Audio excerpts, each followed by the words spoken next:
when we go to an airport, it's just like going to any railway station or any other transport connection station. And also, the airports themselves have changed into being like service centers, shopping centers. There's a lot of mobility services connecting to the airport and the region is being connected. So what we are talking about and what we look at in the LARA project is not the airport connectivity, so the air side, but we also understand that as the growth of airport traffic, airside traffic, many more people want to get to the airport. And on the other hand, airports are also becoming big employment hubs. So we have thousands of people commuting to the airport, not for moving away from the airport, but to come and to work there. So in this project, we focus on the passengers and the employees. There are millions of people who transit through airports in Europe, and not to mention worldwide, and tens of thousands of people commute on a daily basis to and from the airport. So, so what we see here is that the airport itself became an employment hub. We see a lot of suppliers, even some production firms are moving around the airport because connectivity is important for them. So we are not only talking about companies and people moving within the fences of the airport, but the immediate surroundings as well. So it's a large node, a large hub. The landside development of airport regions shows a pattern of urbanization which creates a new kind of airport city. We see a lot of literature trying to define what is this urbanization, how this transport hub evolving into a new urban pattern. Historical experience shows that if there is an uncoordinated growth, then we will see kind of a scattered development, which is often referred to as urban sprawl. And by designing new ways of moving in and around of the airports, we really want to optimize this land use pattern and also help airports to become livable places, and not just airports, but these regions around the airports. Now, we have a larger focus also because airports have a much wider catchment area. Can I have the second slide?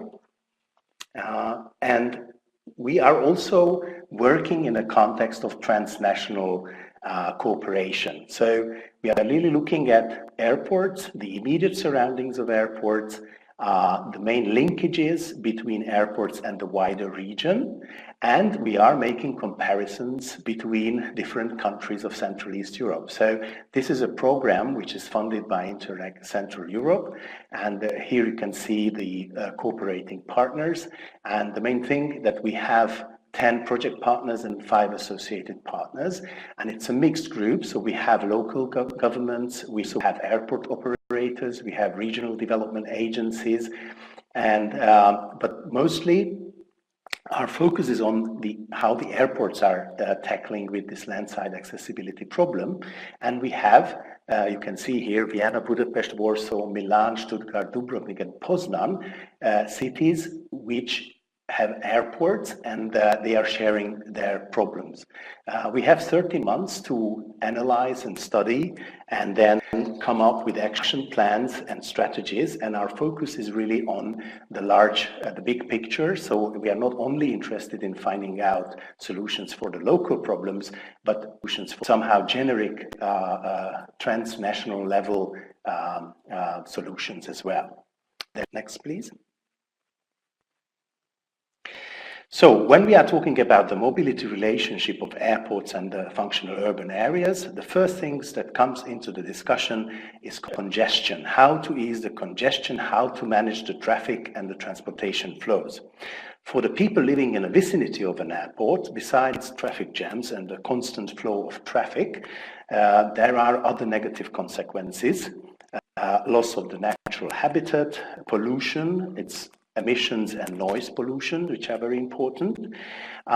Basically, for the traveler, these concerns are not the highest priority because everybody who is going to an airport, they want to to reach their flight on time, and they want to have this kind of a smooth transition experience and not necessarily bothered by the noise, for example. What we see here is that real estate, especially in the area of energy conservation, the world is moving ahead, and there are benefits of lower operating costs, being more environmentally friendly. Now, when we are going to the transport side, we also see some economic benefits, but also there are challenges. So the big objective of this project is to, as you can read here, we are trying to develop strategies and trying to enhance capacities on the policy side, on the planning side, on the local authority side, so that we have a new framework of thinking about transit and traffic management. And in this new understanding, we would like to lower the carbon dioxide emissions, so become more nature friendly as we are designing our airports and transit towards the airport and from the airport as well. Next, please. So we are focusing on a number of issues, number of solutions, and probably today's webinar will be offering a number of very good practices, interesting trials, and solutions that are already up and running. So we could learn from these experiences.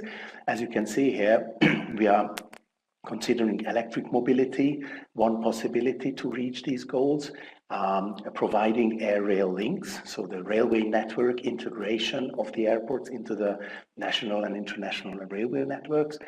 We are also looking at maybe unconventional ways like walking and cycling, and especially when we are talking about airports being major employment zones.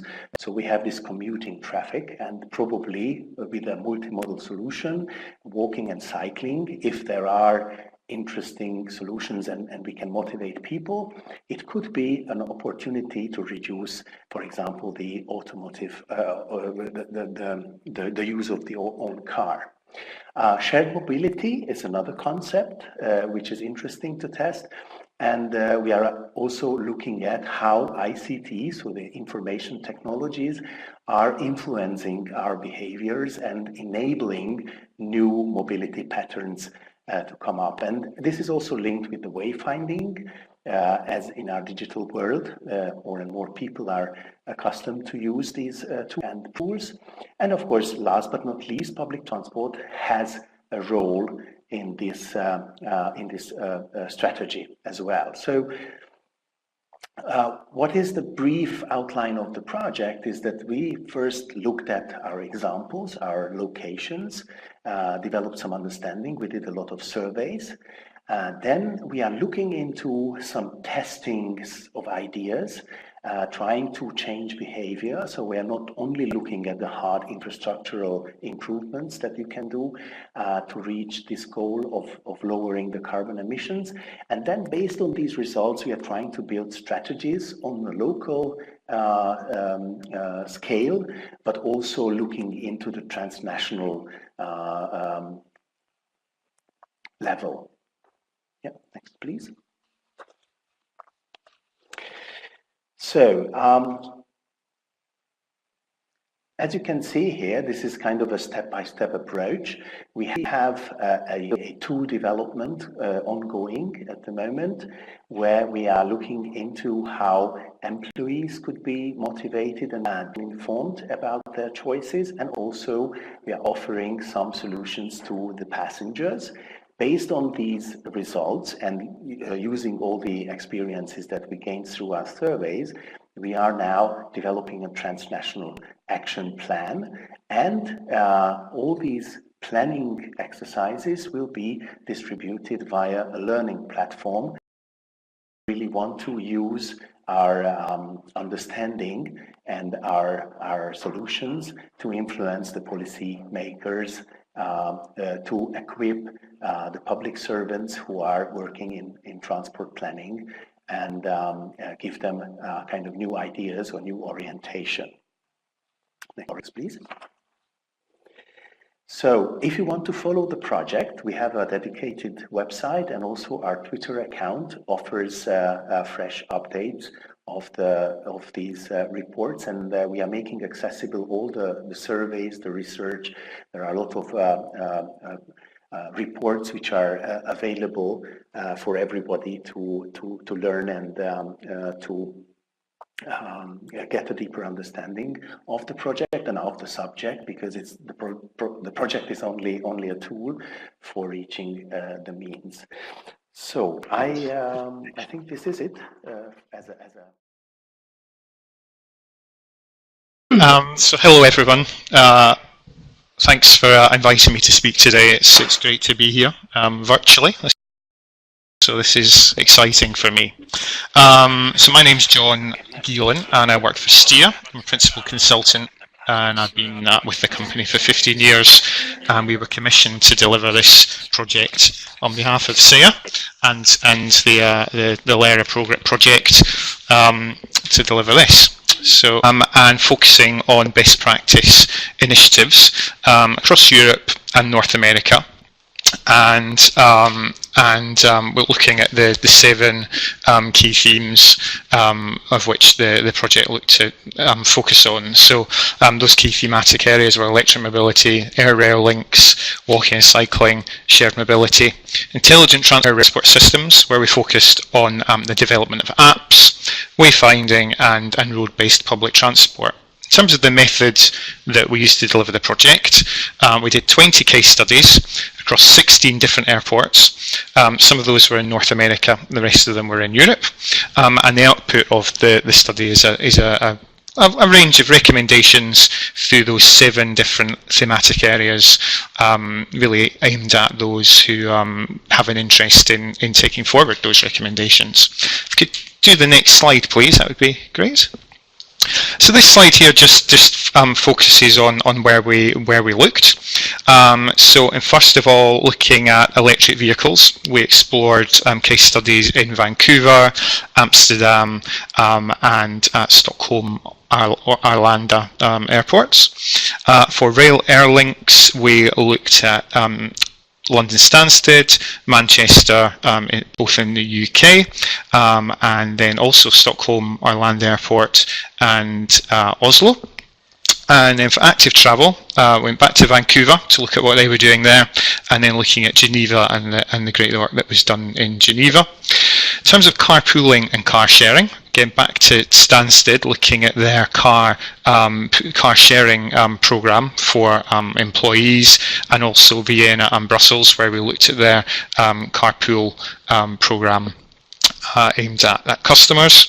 In terms of intelligent transport systems, again, just remember we were focusing on apps for this. We looked at the work that they've been doing in Munich, as well as the apps that are available at Gatwick. Wayfinding, we looked at Toronto Pearson Airport. We looked at the airports in New York. The map there, as you may be able to see, does say New York JFK, but we did look at the wider situation with airports in New York, where the wayfinding covers a range of different locations, and then to Catania as well. We looked at that, and then finally road-based transport. We looked at London Stansted, Helsinki, and Paris Charles de Gaulle. Paris Charles de Gaulle differing slightly there with a demand responsive service. So without further ado, we'll move on to our first theme area, looking at electric vehicles. Now, thanks very much. So just as a little bit of background, there's great opportunities for low carbon transport options in the automotive sector, as you probably are all aware. And one of those opportunities for reducing carbon is to increase the amount of electric vehicles which are being used. There's various different types of electric vehicle which are available on the market, including fully electric, right down to vehicles which are kind of dual fuel kind of vehicles. But it has been identified as a key option to reduce carbon, the electrification of transport. There's great benefits in terms of efficiency. Electric vehicles are shown to have a much more kind of efficient conversion from power into movement. And also another added benefit is energy security. In this kind of uncertain times, having another alternative to relying on fossil fuels is an excellent opportunity there to increase your energy security. However, there are challenges still. Though electric vehicles are rapidly developing, they're still relatively new. If you think about the internal combustion engine, that's been around for a long time now, and a lot of the development has already happened, and those costs have predominantly been kind of taken on board through that development process. With electric vehicles, that's really still the case at the moment. We're still having to have high costs because there's still a lot of technological advancement and development. On top of that, you have entrenched behaviours. People have range anxiety, where they feel that they don't feel confident that their electric vehicle will be able to take them where they want to go because of the distances involved, and that can take some time to fix from technological perspective, but also from that kind of cultural and behaviour element as well. To support the uptake, many countries have introduced schemes to incentivise electric vehicles, whether it's government schemes to introduce supporting infrastructure, or whether it's grants and incentives to support the purchase of vehicles as well. Thinking about electric vehicles from an airport's perspective, there's different benefits as well. So you still have the flexibility of the actual of having a personal vehicle, so that you can get from A to B with that convenience, and also from a fleet perspective, the cost savings, which were already mentioned, they can really come into their own. So, for example, with a taxi fleet, which takes us on to our first case study. I forgot to mention at the outset, we did the 20 different case studies. I'm only going to focus because of the time commitments, on one case study per theme for this. So if you have any questions on the others, please do ask.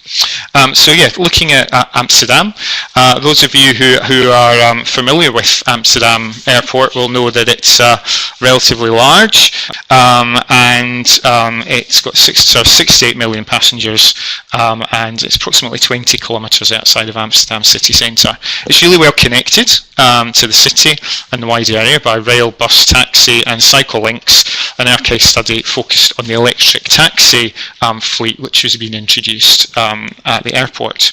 It's estimated that more than 80% of taxis from Schiphol have Amsterdam as their destination. So the taxi fleet itself began operating in 2014, and it has 167 Tesla electric vehicles. It now boasts the largest taxi fleet, the largest electric taxi fleet in the world. So this was developed in cooperation with an organisation called Electric Taxi, who are the provider of the electric taxi fleet, who also have partners called Social Venture NL, Start Foundation, and the DOEN Foundation. BIOS Group, an organisation specialising in the coordination of implementing mobility services, and Schiphol Airport as well. As already mentioned, that the original fleet was introduced in 2014. Really interesting aspect of how the system is run. It's run as a social enterprise. So as well as getting the carbon benefit of running the taxi fleet, also there's that social benefit as well from a social enterprise, with profits going back into the community.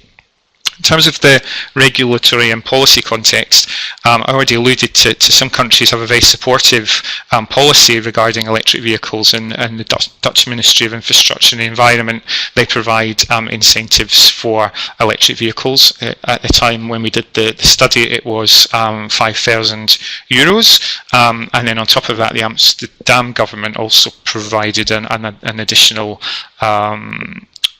incentive of €5,000 as well. So there's particular support there in the Netherlands and Amsterdam in particular for taking forward electric vehicles.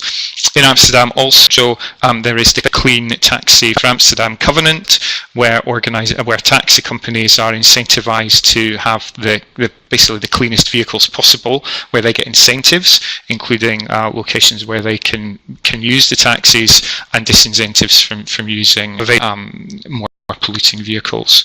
In terms of the impacts, it's quite difficult to find this during the study. I suppose one of the things we came upon was the Air Council's International Air Carbon Accreditation System, and Amsterdam are ranked at the highest level within that, and one of the aspects of that is working with kind of stakeholder partners to gain that highest level of accreditation. So I suppose that's been one of the impacts. In terms of critical success factors, vehicle type is key. Different airports serve different types of customer, and the taxi needs to be able to support the type of customers that are going to be using that. So the Tesla vehicles are particularly suited to kind of business travellers. The larger vehicles are potentially helpful for airport travellers who may have larger pieces of luggage. So that's one aspect. The taxis that are provided they meet the needs of the local people, of the passengers who are using Schiphol Airport. Supportive national policy, as I've already said, is a really supportive policy in Amsterdam and in the Netherlands. And then national characteristics. The other thing that's been flagged is that the Netherlands has that green, I suppose, history, that green culture, where cycling, walking, and kind of eco-friendly travel is a key thing. The country itself is also relatively small, so the issues of range anxiety are slightly less. The other thing I didn't mention earlier on was that as part of the programme, a fast rapid charging centre has also been installed at Schiphol to cater for the specific needs of an electric taxi fleet, which will be in use a lot of the time and require that facility. If you could have the next slide, please, that would be great. Sorry. Now, what we're doing now is we have a quick quiz for you. So based on some of the electric vehicle discussions to date, I'd like to ask: does the airport that you most frequently use, does it have publicly available electric vehicle facilities? Is that yes, no, don't know, or no vote? Just want to see the level of provision at present for electric vehicles at airports. If we've all voted, then I think we can move on. We've got a high proportion of people. The majority of people said that they did have electric charging facilities at the airport that they most frequently use. So that's great. There's some where they're not available. So obviously some work to do there. We're now going to move on to rail air links. And just as background, overall, there's just approximately 8% mode share for rail across the EU, and that does range from the highest in Austria to the lowest in Lithuania and Greece. Rail services do provide the fast connections over long distances that have that benefit. Slower commuting services often provide a wider range of local networks. In some cases, we've found that kind of express rail services can compete with short distance flights, so that there is that competitive element there. In terms of air rail links specifically, the research that we looked at has shown that the introduction of air rail services can dramatically impact on mode share. For example, at Stansted Airport, mode share reduced from 69% in 1991 when the rail link began operation to 29% in 2013. I believe it's around about the same level now. Oslo Airport has been flagged as an excellent example of best practice. They're flagged to get air rail link has helped the airport have the highest public transport mode share in Europe, and the majority of that mode share is due to the air rail link. Many airports have direct rail air links they may rely on rail services serving the local commuter market, as well as national and international services. Let's cover the next slide, please. So moving on to our next case study destination, we go to Manchester. Now, Manchester is also a relatively large airport and is one of the main airports in the UK. It services 28 million passengers annually, and it's located approximately 16 kilometres away from Manchester city centre. Really interesting aspect about Manchester is it's more of a regional focus of an airport. So whereas some airports serve their dedicated city centre, Manchester does have a much kind of wider remit as a regional airport for the northwest of England and much wider. So services actually connect the airport to Scotland, as well as other parts of the northeast and northwest of England. The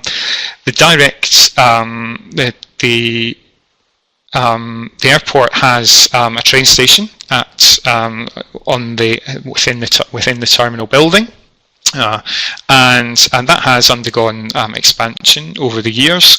It's actually owned by Manchester Airport Group, but then it's leased then to the Rail Delivery Authority, and then in turn the organisation, the franchise body which operates the train services, they run the station.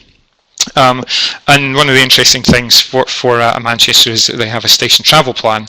So linking back to the discussion at the beginning of this webinar, the travel plan focuses on encouraging people to travel to that train station by sustainable methods of travel, or away from that station by sustainable methods of travel into the airport or into the local employment focused areas. In terms of the case study, the key partners who are involved in delivery of the station's travel plan: First Transpennine, they're the rail operator; Rail North, who are a regional body; the Rail Delivery Group, a national body; Sustrans, who are a UK cycling charity organisation; Transport for Greater Manchester, who are the Greater Manchester-wide transport authority; and Manchester Airport themselves. In terms of the timing of implementation of the range of activities, the station itself was opened in 1993, it was extended in 2008, and then again in 2015. The current travel plan was written in 2018. As I mentioned, the station is owned by Manchester Airports Group and leased to the rail infrastructure body, and in turn the rail operator. But the travel plan document itself was developed as a requirement of the franchise agreement. Interesting, we do have figures here for the reduction in the carbon footprint. So during 2016-17, it's determined that Manchester Airport Group passengers lowered their carbon footprint by an average of 15% against the similar figure 10 years ago. So excellent progress made there. Any critical success factors? As we already mentioned, the Manchester Airport serves as kind of a regional area and for the wider airport city employment area. So there are a lot of people using that airport who are not directly going to the airport to travel away using the airport facility. Some are actually going to work in the wider area, and stakeholder engagement with the wider range of different people who operate rail services has been important. Okay, we'll move on to the next slide now. We're doing some more polling. So, how would you rate the air rail links to the airport that you use most frequently? Do you think they're good? Very good, good, average, poor, very poor? Are they not available? Maybe even you don't know, maybe you've never used them, or maybe you don't wish to vote. Great, so I think we've got everyone voted here, and we've got 30% of people who've rated their air rail services as good. Only a small proportion of people think very good, so again, still probably a little bit of an improvement to go there. I think we can move on. So active travel. So before this study was undertaken, I thought active travel would probably play quite a small part of access to airports. A lot of the work that I've done in the past is focused on active travel, and I'm well aware of the kind of the importance of that in kind of encouraging and supporting healthy lifestyles and managing kind of public health issues, so such as obesity, the linked health issues around that, but also obviously active travel encouraging reductions in short car journeys can help reduce carbon dioxide emissions as well, and other harmful emissions which impact on people's breathing. From an airport's perspective, some airports are much closer to the locations that they serve than others, so that provides great opportunities for walking and cycling directly to them. And as also mentioned at the beginning of this session, airports themselves are becoming increasingly important employment hubs, so that presents also an opportunity for walking and cycling. These soft mobility or active travel solutions really can help reduce the car dependence of people actually travelling to the airports to access employment, which is a key benefit, many of the initiatives that we found were kind of encouraged by either local or national programs of infrastructure improvement in terms of cycling improvements, but also the airport's own programs to champion and encourage behaviour change in terms of encouraging walking and cycling. There's strategic reasons for addressing soft mobility management. So as well as the carbon issue, airports can also benefit from encouraging people to walk and cycle by reducing the pressure on their car parking, which allows either that space to be used for something else or allocated to a different user group, which can be of benefit. If we can move to the next slide, please. So in terms of our active travel case study, we're going to focus on Geneva. They've had excellent success at developing facilities for cyclists to the airport. The airport itself is a lot smaller, but a lot closer to Geneva city centre than our previous case studies. Caters for about 17 million passengers per annum, but I think it's approximately 5 kilometres from the city centre. Now, it has numerous dedicated cycle paths, bicycle parking near the main entrances to the airport. Geneva is also, if you have been there, the topography potentially could be classed as challenging for cyclists coming from a wider area. So the airport has electric bikes. It has a provision for charging of those. So that gets over the issue of that topography by having electric bikes as a facility to use. Employees can take advantage of discounts for electric bikes purchase and repair, and they're also encouraged to participate in a range of kind of cycling encouraged awareness campaigns that happen at the airport. The objectives of what it's tried to achieve by kind of putting this emphasis on encouraging cycling is reducing the private vehicle share for staff travelling to the airport, reducing noise and air pollution, and reducing the congestion of travel to the airport. And in terms of the key stakeholders involved, surely been Geneva Airport and the City of Geneva, who our research showed that had been involved in this. And their plan of encouraging cycling goes back to 2004, so it's quite a mature plan and has been going on for a long time. Originally there was some campaigning to get improved infrastructure to the airport, and that resulted in kind of, I suppose, the momentum towards moving, getting the infrastructure in place. And in terms of the impacts, they have a target of getting 45% of airport employees and passengers to be using sustainable modes by 2020, which isn't that far away now. That's just around the corner. And already they're doing well there. So they have increased their sustainable mode share to 38%. By 2017, of which 7% mode share is for cycling, which is quite positive. In terms of critical success factors, I think it is that range of support which is available. So a really supportive transportation policy. Their airport's transportation policy is award-winning. They have high levels they've developed high levels of accessibility through the provision of the infrastructure and supportive infrastructure, and then they've also tackled these specific issues that they face with topography through the provision of the e-bikes and incentives available. They also have provided the infrastructure for people at the end of the journey, so the parking, and then they've consolidated that with a good programme of behaviour change in terms of awareness campaigns. If we could go to the next slide, please. So now we're looking at polling. So thinking about all that Geneva deliver, how easy do you feel it would be to commute to your nearest airport, considering the on-site and off-site cycling infrastructure available? So does it have safe routes? Does it have parking available? I think we've got all the votes in here. So yeah, there's a few people who I don't think have tried to cycle, but I think generally it's going to be quite difficult for a lot of you to make that journey to your nearest airport by bicycle. If we can move to the next slide. So now we're going to look at carpooling and car sharing.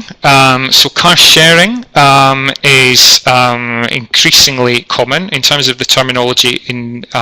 I know that just to clarify that from my personal perspective, car sharing in this context is using these shared vehicles which can be picked up at a bay or a free floating location within the city, and you join up to the club, and then you can use these vehicles almost on a pay-as-you-go basis. These schemes are increasingly common. Many cities now have these across Europe, and as I said, some of them operate in fixed bays, but more commonly now they are more of a free-floating scheme, which provides that convenience of being able to park them and pick them up wherever within a designated area within the urban setting where they're being implemented. Increasingly, car share operators operate a range of vehicle types, which can be beneficial. Some of them now offer electric vehicles. There may be vans. There may be larger and smaller vehicles to cater for different needs. And as I already mentioned, their electric vehicles are now a common option. Carpooling is more about organised sharing of a vehicle, and a lot of the case that has been tied in with employer travel demand strategies, where you want to get employers to share vehicles and cut down on single occupancy car use to an employment site. Carpooling and car sharing at airports. Car sharing provides a convenient alternative to using a taxi if you possibly need to use it more than just for that one specific trip, and also it can be cheaper or more cost effective than the traditional car hire, though nowadays there are organisations that are consolidating. So Enterprise, traditionally a lean car hire company, now offer car sharing options as well. Carpooling, as I've already alluded to, predominantly useful for employers and encouraging their employees to cut down on single occupancy car use. There are challenges there, however, with cultural issues about fearing for health and safety, and also the nature of airport shift work, where people are probably having to access the airport at a range of times throughout a 24-hour period, can impact on the opportunities for establishing a car share arrangement with a colleague. If you can move to the next slide, please. So our car pooling case study example is from Brussels. Car share services provided at Brussels are provided in their parking facilities, and Drive Now and Zipcar are both providers there. The kind of Brussels Airport has got a kind of objective of reducing dependence on fossil fuels and postponing the depletion of oil reserves and greening its energy policy. So that the kind of the car pooling program contributes to that. The key organisations involved are Zipcar and Avis, BMW and Drive Now, and Brussels Airport. And Brussels Airport set targets in 2010 to reduce its emissions. In 2018, the airport committed itself to permanently reducing its CO2 emissions. In terms of how the scheme is financed, we had to assume that it's a private operation with the airport providing carpool bays for vehicles. And car sharing complements the wider activities undertaken by Brussels Airport to reduce its emissions from mobility. We couldn't find specific impacts of the carpooling programme at Brussels Airport, but in the UK there's been some research which has been undertaken which indicates that car club vehicles, same as carpooling, so just a different term, carpooling vehicles emit 33% fewer CO2 emissions per kilometre than the average UK car. So there's particular benefits there because the vehicles are going to be the more modern, potentially electric, and enabling the emissions saving from that. In terms of critical success factors, the availability of the vehicles to meet the user needs, there needs to be that balance between having the vehicle ready and available for people to pick up when they arrive, but not being sat there unused for a long period of time. So there needs to be that demand. The location of the vehicles at the airport terminal, in Brussels, they're placed in key locations. And then the availability of parking at destinations as well, that the parking needs to be at the places where people want to go. So that kind of flexible, open-ended parking style is particularly helpful there. If we can move to the next slide, thank you. So another wee poll here. So does the airport that you use most frequently, do they provide, sorry, that should be carpooling service? Great stuff. So there's quite a few sites that are offering this service already, but equally there's a few that are not. So yeah, again, there's opportunities for implementation of that as well. If we can move to the next slide, please. So intelligent transport systems, we focused on apps for this, though I know the theme is quite wide-ranging. So a large proportion of the population has access to a smartphone, so that's projected to be 67% by 2019, and people begin to build much more reliant on digital channels for getting information than they ever were in the past. High-quality apps are really, really important to get messaging out for a range of purposes. In an airport environment, airport apps allow travellers to have real-time information about flights, such as gate delays, gate changes, cancellations, shopping opportunities and car parking, and these things have really been the focus of a lot of the apps that we reviewed for existing airports. And what we wanted to do was look at best practice examples of where the public transport and transport information had been fully integrated into the app, and it wasn't really just an app about looking at car parking. So I want to move to the next slide, please. We focus on Munich. Now, Munich have done are in the process of doing a lot of work to develop an excellent app and website which provide excellent information about how to get to the airport. But it doesn't just take you to the airport, it gets you right through to your gate. So it's a fully comprehensive kind of journey planning solution that really, really helps the passenger. It really does support that kind of seamless travel across multiple modes, and gets you in both directions. So you can get into Munich, or you can get into Munich Airport. The airport itself, on the airport's sites, they have Siemens are located there as well, and they're a key partner in the program to develop this app. The Travel Assistant app, it's a core part of Munich Airport's website, so you can look at that. The app has been made available, but I think at the moment it's not. We couldn't download it more recently, but I think it's still in development. But when we did look at it, it's coming along really well. But the website itself has that really excellent level of seamless journey planning available specifically for the airport, and prevents you relying on things like Google or any of the other range of journey planning options that you may feel that you are needing to rely on. It's developed and financed by a range of organisations, including Munich Airport and Siemens Mobility.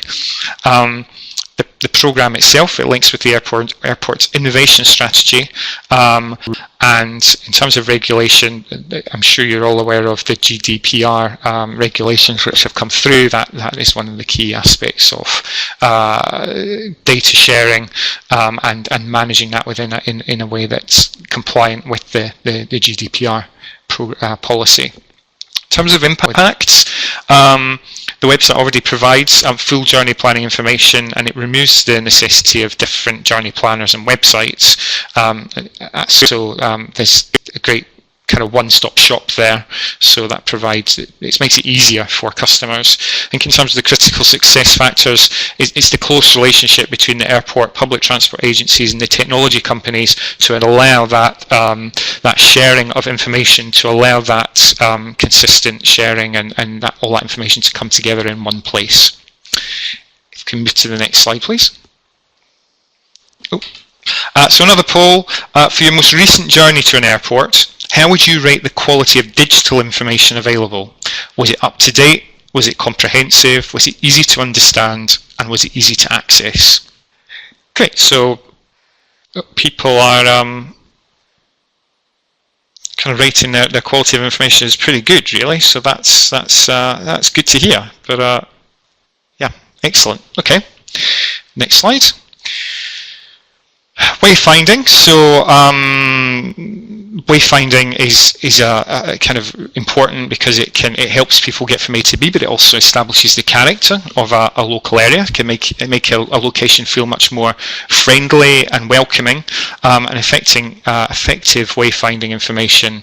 It connects people in a better way to the different places that they want to go, and allows them to travel efficiently, safely, and just helps people get about. In terms of an airport specific context, it can be wayfinding can be very challenging. Airports are often kind of on multi-levels. They can be very confusing. You're in a new country. There's lots of different areas where people can be kind of disorientated.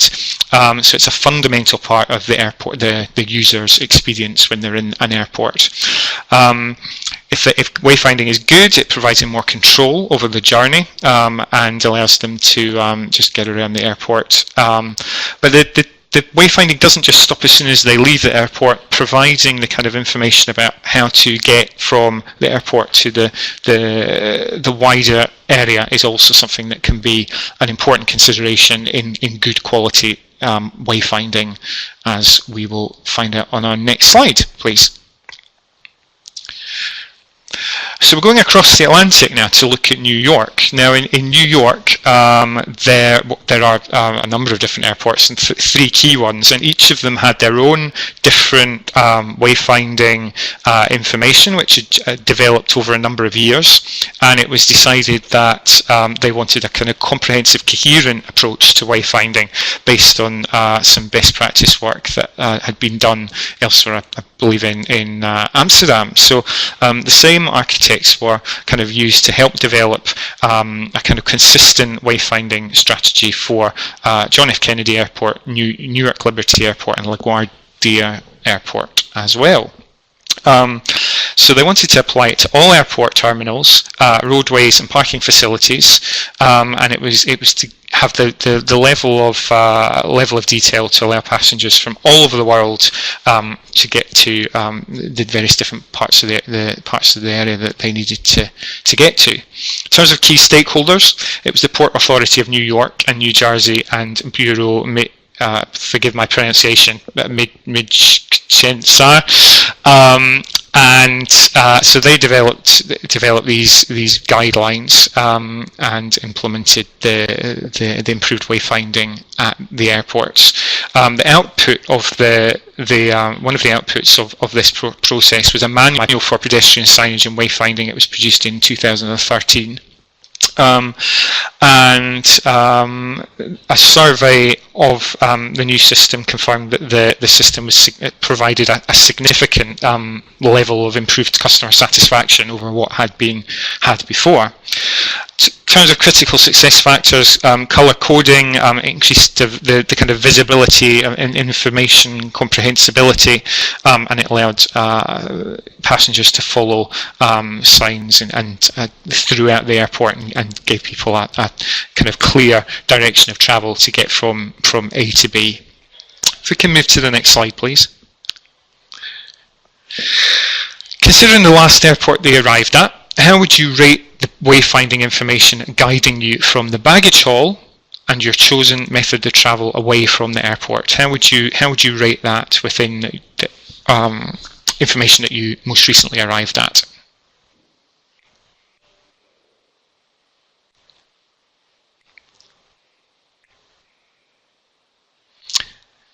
So again, we've got some pretty good results there. There's a few people saying it's average, people who are saying it's good there. So, yeah, room for improvement with the average. Thanks. Next slide. And our final case study looked at road-based transport. So that included buses, coaches, and demand responsive services as well. So road-based public transport is it's still one of the key methods of access to and from airports at a kind of Europe-wide level. Mode share by bus just in general ranges, with Cyprus has the highest mode share, almost 19% there. Netherlands, interestingly, the lowest with only 3%. The average mode share across the EU is just over 9%, and that was in 2016.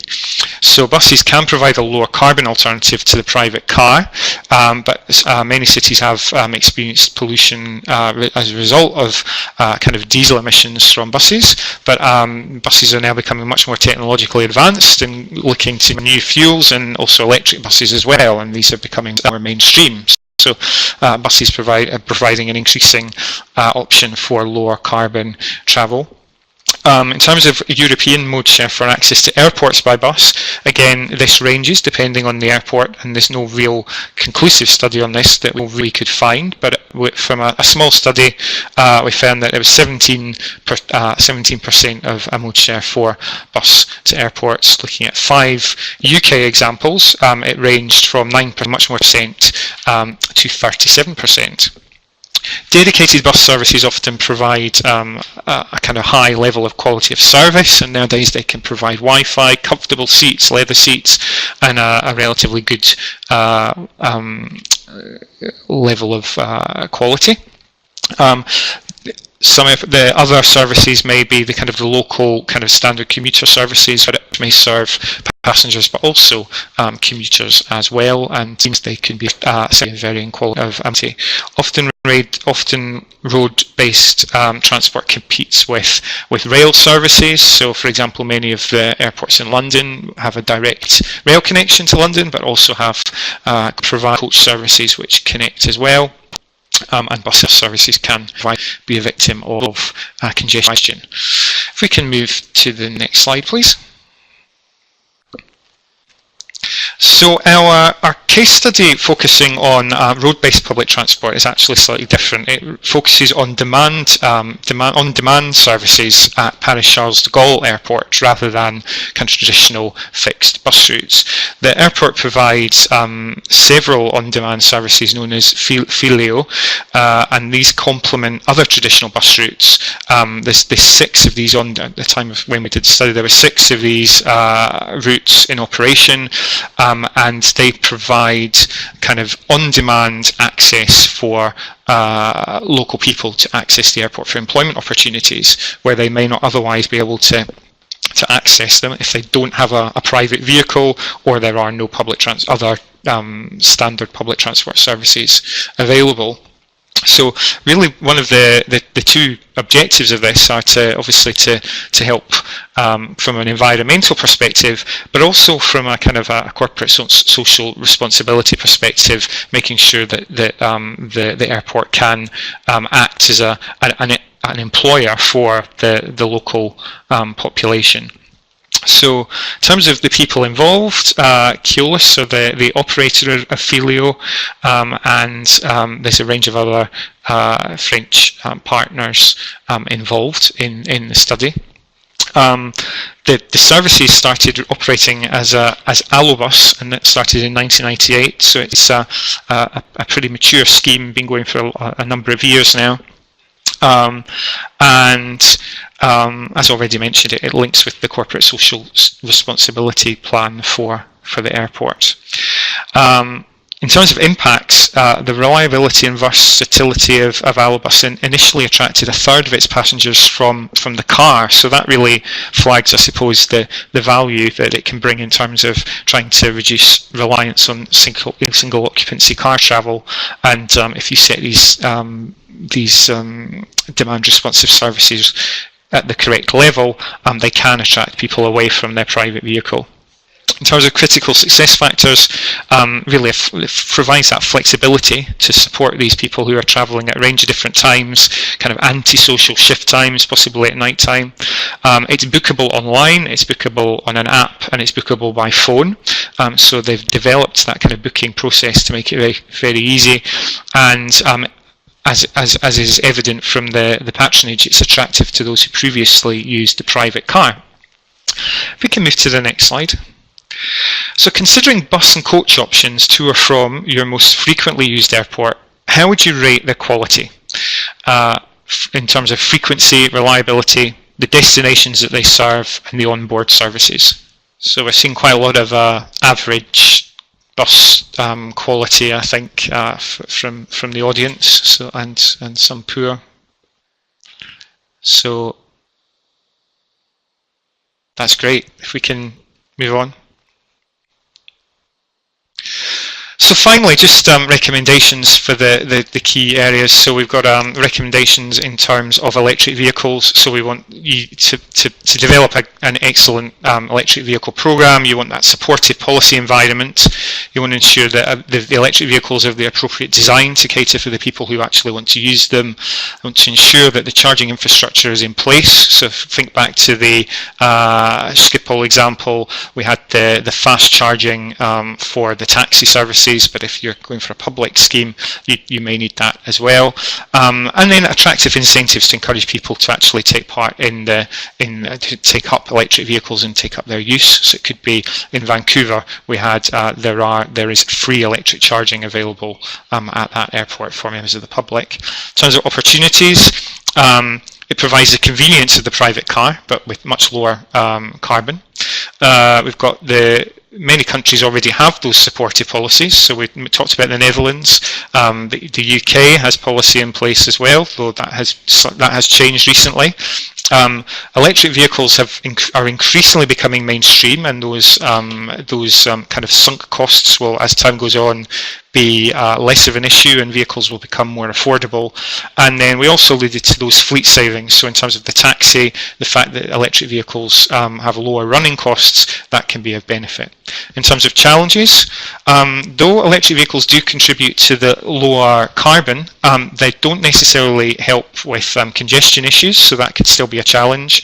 As I already mentioned, behaviours can be different in different countries. Some countries may take longer to embrace electric vehicles, and the issues around range anxiety and just attachment to the other types of vehicles that they have, and then the technology costs as well. If we could move on to the next slide, please. Looking at recommendations for rail air links, in Manchester, developing the station travel plan really supports kind of encouraging sustainable access and egress from the station itself. Other case studies we looked at included the promotion of rail air ticketing incentives to encourage people to use the train following their disembarkation from the plane. One of the challenges around that was people can be a bit worried that if their plane is delayed, they will miss their train, and so there's kind of a combination of things there. Providing discounted ticketing for staff so that they can commute to work by train was something that was done at Stansted. Improving direct accessibility by rail can be a key recommendation as well. So if you have a rail network which does allow for further links to be made to other destinations, then that's obviously a great opportunity. Simplifying the services where possible. One of the issues at Stansted Airport which came up was that some of the services, they were all branded as Stansted Express services, but they stopped at different stops, so that was a little bit confusing, and so they changed to simplify the service. High quality level of service, so the Stockholm and the Oslo rail services, very, very high quality, very popular. Considering longer term opportunities, rail services take longer to implement, and so if you have to build a new rail link, then that's going to take some time. And ensure the attractive ticket pricing, so ensure that the tickets are not overpriced to discourage people from using it, making sure that you've got that ticket pricing structure correct to encourage people away from the car, and to make sure that your rail services are as well used as possible is vital. In terms of opportunities, really the case studies kind of showed the excellent opportunity there for high levels of rail mode share to an airport. Station travel plans provide the opportunity for really encouraging that mode shift for access to the station itself. Going back to the point about a fear of missing your train when your flight is delayed, interline ticketing provides an option where you can get a train after a 3-hour delay, so you can still get a different train than the one that you were originally booked on. And the veiled discounts for airport employees provide that opportunity to encourage some more sustainable behaviours for staff. In terms of challenges, just the time to introduce new rail services was raised. As a challenge compared to, say, introducing a new coach service. The difference there is quite substantial. The infrastructure constraints can be a barrier for implementing rail services as well.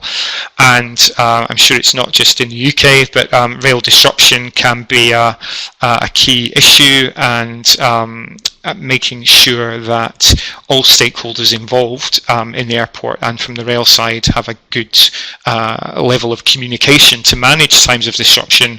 For example, if there is for some reason the rail services stop running, there needs to be excellent levels of communication to prevent that being a large problem. If we go to the next slide, please.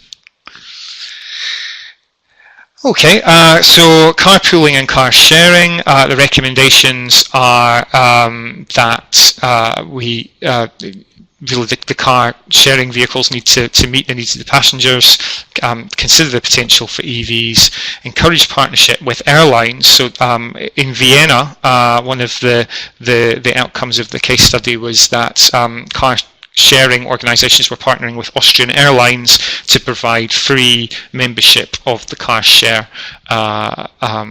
system, something that could be rolled out, and encourage car share offer is tailored to the passenger demographic, so making sure that the vehicles are appropriate for business users or holiday traffic, depending on the type of airport or the key audiences that you use. In terms of carpooling, incentives for people who are going to carpool together is important. So priority spaces, so that people can park their vehicle near their workplace, so that they get the benefit of that, or potentially some kind of discount if they have to pay for parking.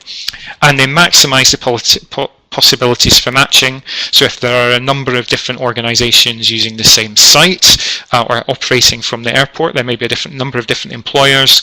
Making sure that they are all part of the carpooling scheme will maximise the opportunities for matching there and maximise those matching opportunities.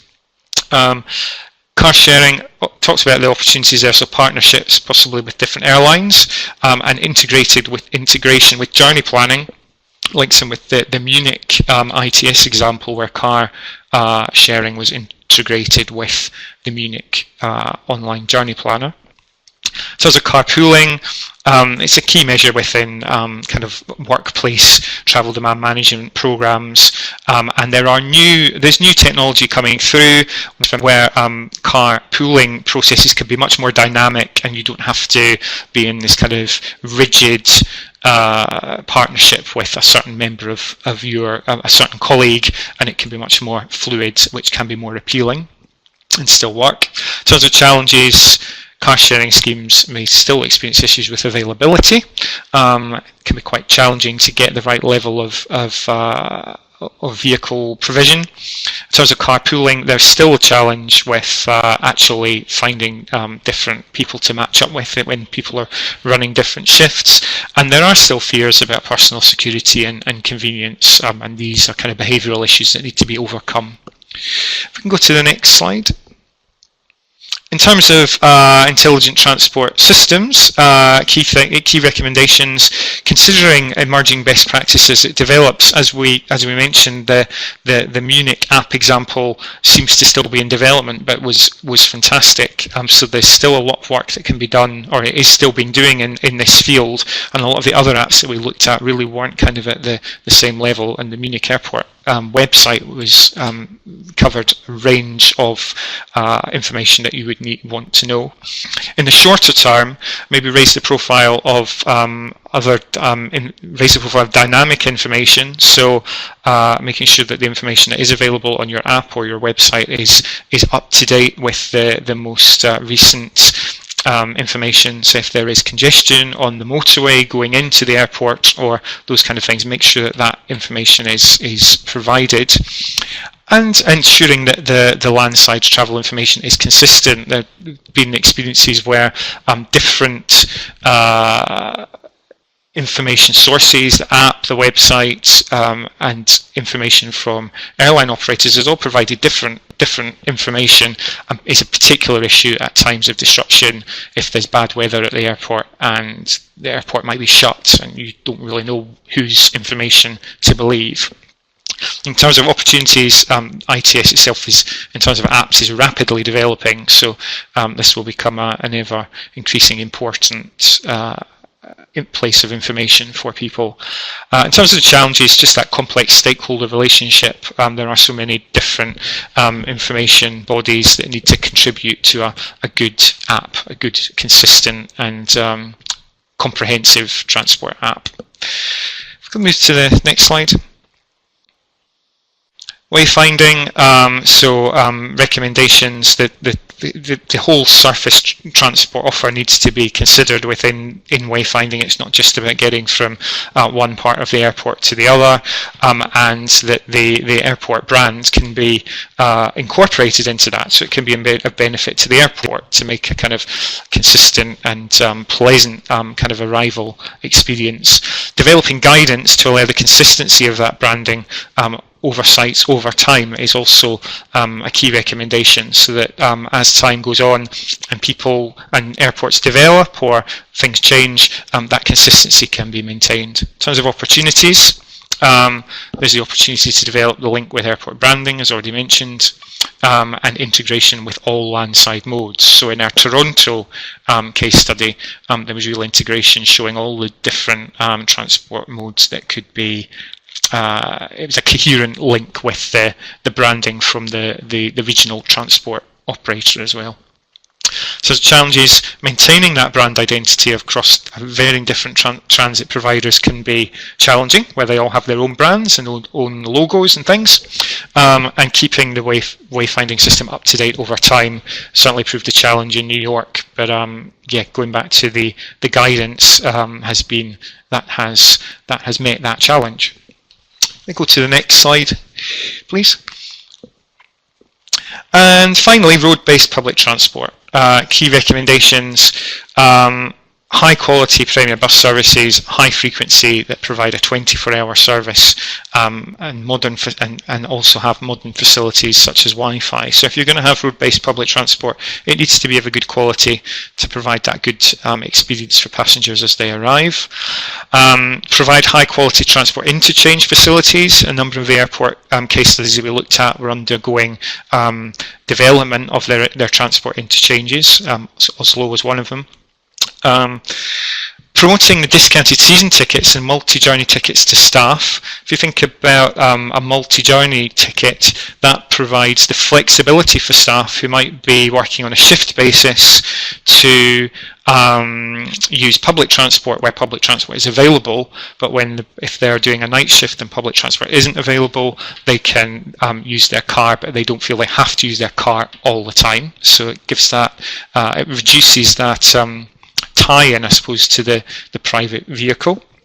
Ensuring information is accurate at all times for buses. The bus services do tend to slide, change their timetables and things quite often. Consider the need for an on-demand service. A system in France there showed the value of that from a corporate social responsibility perspective and an environmental perspective.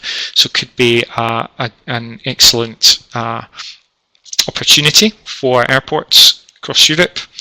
And making ticket purchase easier and via different options. So maybe it can be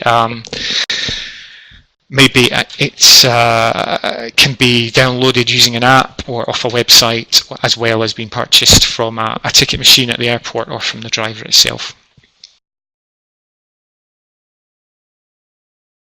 Yes, well, I think it was a very yes, we can hear you now. Kind of very broad overview of all the potentials that we have, and I think that taking this toolkit, this toolbox that was presented by John, into our local situations. We are now working on some, testing of some ideas, using some innovative IT tools. Also, this kind of changing the mentality, which is I think the biggest challenge, because nevertheless, that I think all of us generally want to, care for the environment, and we have this kind of big ideas. But when it comes to, missing a plane or